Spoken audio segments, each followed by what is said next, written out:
The coach had put together the dream team for the Chicago Bears, but he was missing a quarterback. So he went searching all over the Canadian League, the European League, the American League. He couldn't find a quarterback for the Chicago Bears to win the Super Bowl. Until he's watching CNN one night, and he sees this IDF officer in the West Bank. He takes a grenade, and he watches this IDF officer. The grenade, he throws it 100 yards, straight into a window. Terrorist dies, kaboom. He's amazed. He continues watching. 5 minutes later, this is IDF officers going in the West Bank, takes his grenade, throws it down a chimney, direct hit, kaboom. He's watching him another 5 minutes. He takes a car going 90 miles an hour, takes a grenade, throws it into this car going 90 miles an hour, kaboom, direct hit. He says, I need this guy for the Chicago Bears to be the quarterback.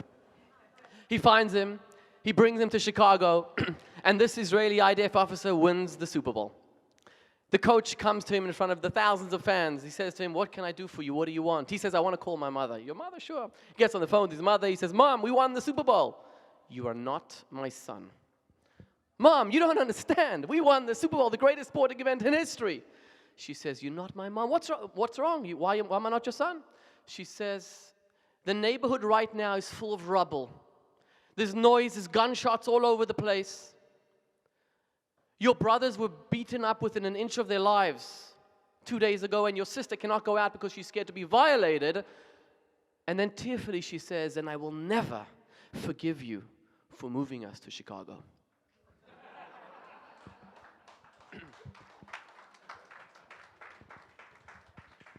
Israel is called in the Bible, Eretz Zavat Chalav Udvash, a land flowing with milk and honey. And the question is, why milk and honey? Why not flowing with pita and hummus? Why not flowing with the beautiful trees and luscious fruits? What's special about milk and honey that the land of Israel is flowing with milk and honey? Milk and honey have a special and unique feature, unlike anything other. Honey comes from an impure source.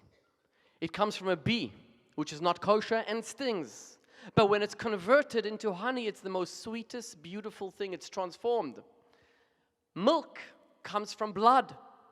And that it comes and milk is delicious. It's transformed. Israel is the land flowing with milk and honey. Just think about it. Modern state Israel, a bunch of Holocaust survivors. And mind you, we're in a German music hall.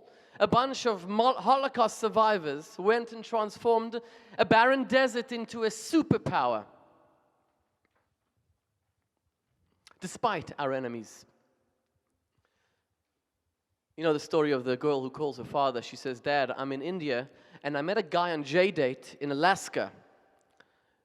We became friends on Facebook. We had long chats on WhatsApp. He proposed to me on Skype, and we're into a 2-month relationship on Viber. And we want your blessings for a marriage. The father says, that is amazing. You know, why don't you get married on Twitter, have fun on Tango, communicate on Facebook, buy your kids on eBay, get them delivered by Google, and if you're fed up with your husband, sell them on Amazon. Most of these things without Israel would not be available. Israel is a superpower, transformed. The land of milk and honey, totally transformed into something incredible.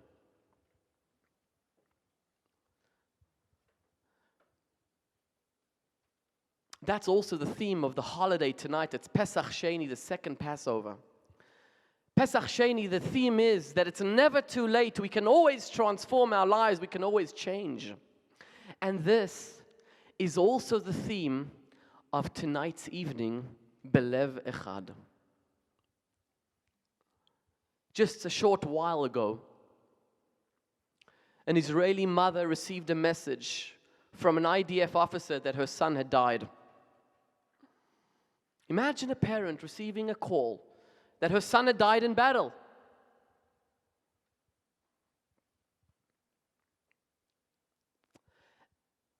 And thank God the doctor was wrong. And Belev Echad has brought the soldier here with us tonight and given him a smile on his face. Belev Echad transforms the pain into a little bit of hope, a little bit of happiness, a little bit of a smile. Just Monday where we had a helicopter ride before the Madame Tussauds at Empire State, and the ride, the newest attraction to New York City called The Ride, where we had a rapper rap in Hebrew about the Chayalim. So one of the soldiers, when he gets onto the helicopter ride, he said, "This is a transformative helicopter experience for me, because the last 2 times I was in a chopper, I was being evacuated under fire. And now I've transformed my helicopter experience into a positive, pleasurable experience." This is what Belev Echad is all about.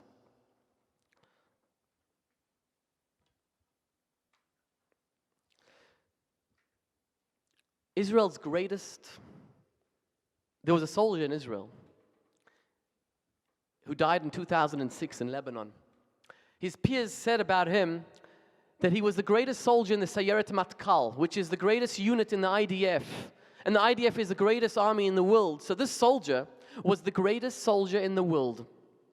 He's the only soldier in the history of the IDF that 8 years after his death, his picture can still not be published. Emmanuel Moreno was born in 1971. Naftali Bennett was his friend. And Naftali Bennett gave a lecture about Emmanuel Moreno, and he said that this guy did some of the most daring, courageous missions which are classified till today. Something where no other soldier ever went. And how did he start? When he was in training, he was the bottom third of his class. The bottom third in navigation skills, the bottom third in archery skills, and the bottom third in physical strength. How did he transform and become the greatest soldier in Israel, in Sayeret Matkal? Through perseverance, through patience, through persistence, and through sheer hard work. That is the land of milk and honey. That is the story of the IDF, transforming the barren desert into a mini superpower.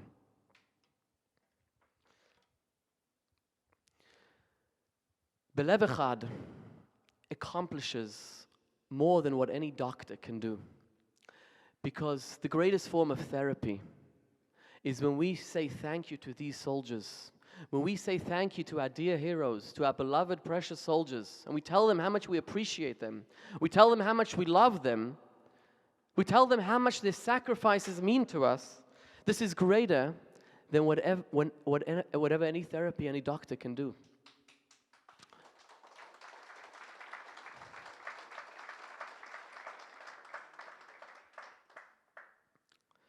Our community is in touch with these soldiers, even when they go back to Israel.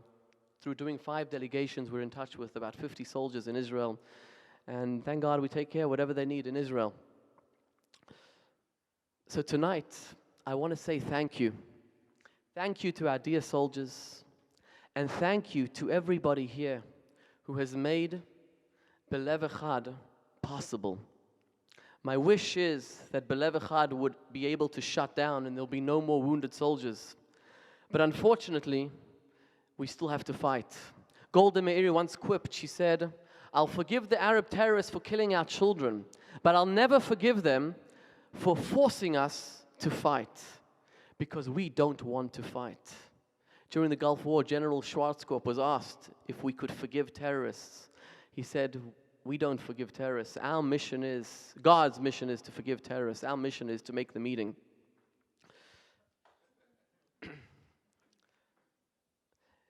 I want to especially thank Gabe and Yara Bank Plotkin for all their hard work making Belev Echad possible.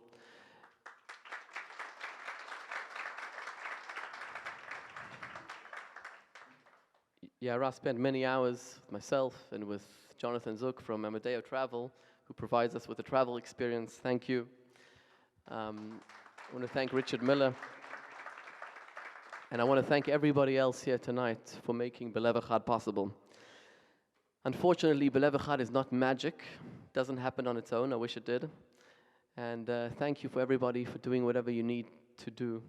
There's still sponsorship opportunities. Whoever wants can talk to me afterwards. I'll tell you the numbers. And thank you very much to everybody. Thank you to my dear friend Menachem from Chabad Terror Victims Project, who we work together with in Israel. Toda Rabba.